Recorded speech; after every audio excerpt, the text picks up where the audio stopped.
Hello दोस्तों, नमस्कार, आदाब, सत श्री अकाल। मैं अफरोज रिजवी राष्ट्र संवाद समाचार में आप सबका खैर मकदम है, स्वागत है। पेश है विदेशों की ख़ास खबरें, जिनमें कुछ खबरें इस तरीके से हैं कि अमेरिका ईरान को लेकर के अब कोई ख़ास माहौल नहीं दिख रहा है। अलबत्ता ये कि जंग रुकी हुई है, लेकिन एक चीज़ और साफ हुई है कि अब अमेरिकी राष्ट्रपति डोनाल्ड ट्रंप ईरान को किसी तरह की धमकी देते नजर नहीं आ रहे हैं। हालांकि ईरान जो है पूरी तरह से सतर्क है कि कभी भी हमें धोखे से अमेरिका हम पर हमला कर सकता है, तो इसके लिए वो पूरी तैयारी में है।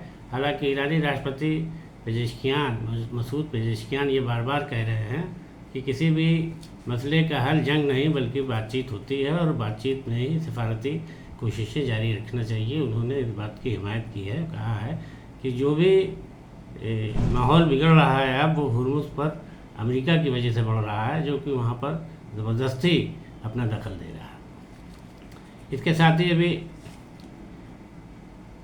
अमेरिकी राष्ट्रपति चीन से लौटे हैं। चीन से लौटने के बाद उन्होंने अखबार नवीसों से भी बात की कि मैं चीन गया था, वहाँ मुझे अच्छी बड़े माहौल में बात हुई। लेकिन अखबार नवीसों ने उनसे ये भी पूछा कि क्या चीन ने ईरान के सिलसिले में आपसे कोई मदद मांगी है या आप उनसे कोई मदद लेने गए थे, तो उन्होंने कहा कि नहीं, अमेरिका किसी भी हाल में चीन से कोई मदद नहीं ले सकता। अलबत्ता अगर चीन को चाहिए होगी तो अमेरिका उसके लिए तैयार है। लेकिन बहरहाल आज इस सिलसिले में जो ट्रंप का बयान आया है उसमें यही बात साफ उन्होंने कही है कि ईरान जो है वो अब चीन के साथ जो रिश्ते उसके हैं उससे ये लगता है कि चीन अमेरिका के साथ मिलना चाहता है। तो डोनाल्ड ट्रंप ने इस बात को कहा कि वह इसी वजह से चीन गया था और वहाँ पर मैंने काफ़ी बातचीत की है। लेकिन इसमें सबसे ज़्यादा जो असली बात है कि डोनाल्ड ट्रंप कहीं ना कहीं इस बात को लेकर सहमे हुए हैं कि जिस तरीके से अमेरिका के एक तरफा हमले से ईरान मजबूर हुआ था युद्ध करने के लिए, तो उसके बाद चीन ने और रूस ने अमेरिका के साथ हामी भर दी थी।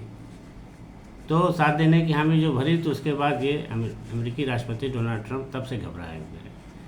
तो कहा जा रहा है कि इसी के मद्देनज़र उन्होंने फ़ौरन अपना चीन का एक दौरा बना लिया, जो वहाँ गए। हालांकि जो भी वहाँ उनके साथ हुआ वो भी सबके सामने है। और जब वो वहाँ से वापस लौट रहे थे तो चीन की तरफ से जो भी तोहफे उनके स्टाफ को और बाकी लोगों को दिए गए थे, वो कहीं ना कहीं कोई बड़ी नाराज़गी की वजह से सब के सब कूड़ेदान में डाल दिए गए और कोई भी वहाँ से तोहफा लेके नहीं लौटा था। इसे भी लेकर काफ़ी चर्चा है। बहरहाल ट्रंप के चीन के दौरे से ये साफ जाहिर है कि अब ईरान के मामले में अगर चीन खड़ा होता है तो अमेरिका उससे टकराव नहीं चाहेगा।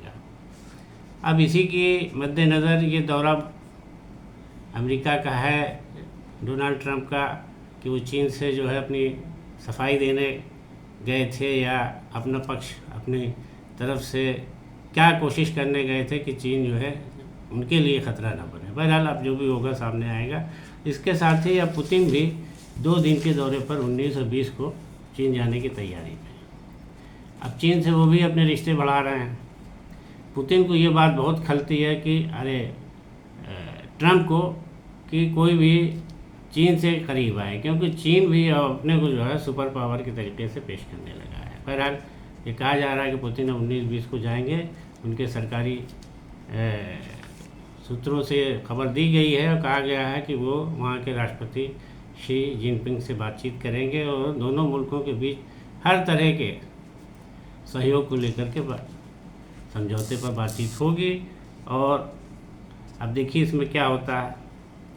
लेकिन बहरहाल पुतिन के भी दौरे को लेकर के काफ़ी अहमियत दी जा रही है। कहा जा रहा है कि ईरान अमेरिका के बीच जिस तरह से जंग चल रही है और अभी थमी हुई है, फ़िलहाल सीज़फायर चल रहा है, तो हो सकता है कि कहीं ना कहीं अमेरिका के ख़िलाफ़ रूस और चीन मिल करके कोई योजना न बना लें। लेकिन बहरहाल अब इस चर्चाओं को भी कुछ कहा नहीं जा सकता। अगर फिर से अब अमेरिका पर ईरान जंग थोपता है तो ये बात सामने आएगी कि इनके दौरे के पीछे क्या रास्ता है।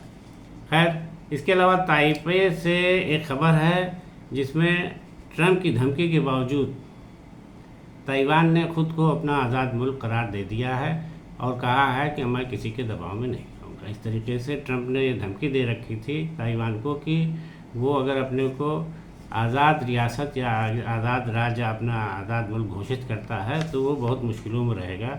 और इस तरीके से एक बड़े असलहों के समझौते को भी जो अमेरिका देने वाला था ताइवान को, वो रद्द कर दिया है उन्होंने, ट्रंप ने। और एक खबर है कि वाशिंगटन में अमेरिका और नाइजीरिया के सुरक्षा बलों के ज्वाइंट ऑपरेशन में एक बड़ा आतंकी मार गिराने का दावा किया गया है।